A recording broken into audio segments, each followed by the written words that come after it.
چې غواړم حق د پښتانه واجب القتل یما چې غواړم حق د پښتانه واجب القتل یما ته خو به خود وایې چې زه واجب القتل یما او ستا د تیرې چړې د لاندې کلمه وایمه گناہ راوښایې په څه واجب القتل یما.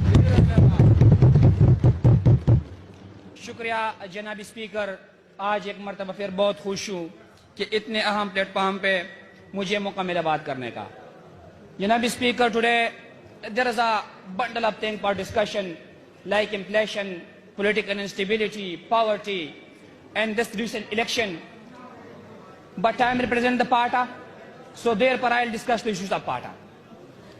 جناب اسپیکر, میں کئی بار اس فلور پہ یہ بات کہہ چکا ہوں کہ اس ریاست کے لیے یا اس مملکت خداداد کے لیے جو قربانیاں پارٹا کے عوام نے دی ہے ابھی تک نہ کوئی دے سکتا ہے نہ کسی کی بس کی بات ہے. جناب اسپیکر, میں اگر پارٹا کی قربانیاں بیان کرنا چاہتا ہوں تو مجھے دور جانے کی ضرورت نہیں ہے. ابھی جو موجودہ وار اینڈ ٹیرر تھا جس میں ہم 80,000 پلس شہداء دے چکے ہیں صرف اس مملکت خداداد کی خاطر. جناب اسپیکر, یہ بات کسی سے چوری چھپی بات نہیں ہے کہ پارٹا کے ہر دوسرے گھر میں ایک یتیم ہے, پارٹا کے ہر تیسرے گھر میں ایک بیوہ ہے, پارٹا کے ہر چوتھے گھر میں ایک معذور ہے. لیکن وہ ایک عذاب تھا اور جو ہمارے اوپر مسلط تھا, لیکن ہم نے ان چیزوں کو برداشت کیا. اب جو لوگ کلم کلہ ہمیں مارتے ہیں پھر بھی ہمیں انصاف نہیں مل رہا. جناب اسپیکر, میں بات کرتا ہوں 2017 کا. جناب اسپیکر, کراچی میں رہائش پذیر ہمارے قبائل نوجوان نقیب اللہ مسعود, ان کو وہاں کے پولیس نے اٹھا لیا. پھر اس کے اوپر دہشت گردی کا پرچہ کاٹا گیا. پھر جب پتہ چلا کہ دوران کسٹڈی ہی ان کو مارا گیا, جب مزید انویسٹیگیشن ہو گئی کہ بھائی کس نے مارا, تو قاتل وہی بندہ نکلا جو ہمارے اور تمہارے ٹیکس کے پیسے کھاتے ہیں, وہی پولیس آفیسر قاتل نکلا. جناب اسپیکر, پھر جب فردر انویسٹیگیشن ہو گئی تو پتہ چلا کہ یہ صاحب تو صرف ایک نقیب اللہ مسعود کا قاتل نہیں ہے, یہ 144 بندوں کا قاتل ہے. جناب اسپیکر, پھر وہ فیصلہ سن کر پارٹا کے لاکھوں لوگ رو پڑے. ہماری عدالت نے فیصلہ سنائی جس میں راون ورا اور ان کے ٹیم کو بری کر دیا. جناب اسپیکر, سوال بنتا ہے باہر کی دنیا میں اب جائے, اب دیکھ لے, وہاں پر آپ 144 کتوں کو بھی مارے نا, 144 سانپوں کو بھی مارے نا, وہاں کی عدالت آپ کو کڑی سے کڑی سزا سنائے گی. لیکن یہاں پر قبائل مرتے ہیں, قبائلوں کے لیے کوئی آواز اٹھانے کے لیے تیار نہیں ہے, کیونکہ نقیب اللہ مسعود کے بعد ہم نے ایک اور ہیرا یہاں پر کھویا.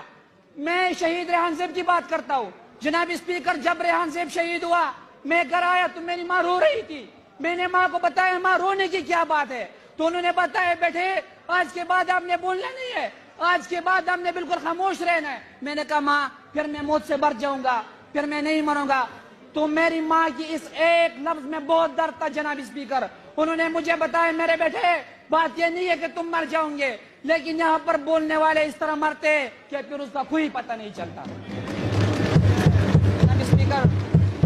جناب اسپیکر, میں ایک بات, آپ ٹائم دے گا جناب اسپیکر, تھوڑا سا مہربانی کر لے گا.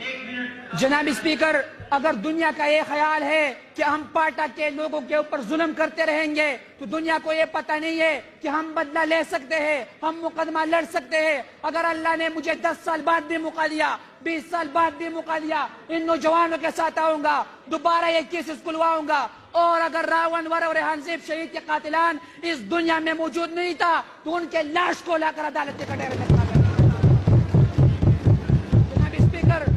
جناب اسپیکر, یہ بات یاد رکھیے, اگر کسی کا یہ خیال ہے کہ پارٹا کے لوگوں کو بدلہ لینا نہیں آتا, پشندو کی ٹپے لاس کی ٹوپک سترگوں کی اوخ کے, پشندو کی ٹپے لاس کی ٹوپک سترگوں کی اوخ کے دایا واجد دے ماتل بابا نے پادشاہ.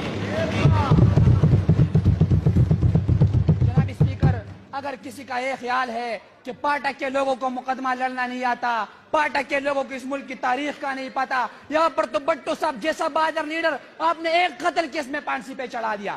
راون وراج آزاد گھوم رہے پھر رہے, وہ قبائل نوجوان مر گیا نا. جناب اسپیکر, میں ایک بات کرنا چاہتا ہوں, وہ بات یہ ہے کہ اگر کسی کو یہ غلط فہمی ہے کہ ہمیں پتہ نہیں چل رہا, ہم بدلہ نہیں لے سکتے, تو جا کے انڈیا کی تکبر سے پوچھ لے, جا کے امریکہ کی غرور سے پوچھ لے, جا کے رشیا کی بدماشی سے پوچھ لے کہ ان سادہ مزاج قبائل نوجوانوں نے آپ کے ٹینک اور ساز و سامان کا کیا حشر بنایا تھا.